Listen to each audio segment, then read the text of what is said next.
creo que hemos empezado bien. El primer tiempo les teníamos bastante dominados.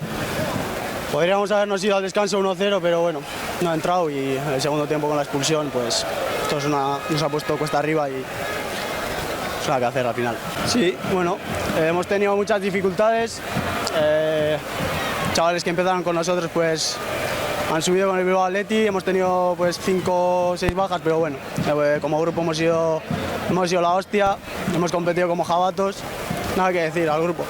Muy orgulloso de ellos, con el trabajo que hemos hecho y a pensar en la siguiente temporada ya. Pues valoración del partido muy positiva, ¿qué te voy a contar? Ganar 3-0 contra un equipo como el Baskonia que no dan ni un minuto ni un partido por vencido.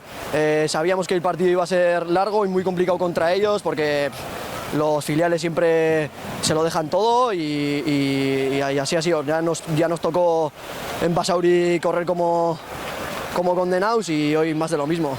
Pues muy complicada también, más de lo mismo. Allá en Portugalete ganamos 0-2, pero nos tocó sufrir bastante también. Por lo tanto, con el plus de que es un playoff, de que ellos también van a ir a muerte, es el todo por el todo a un partido.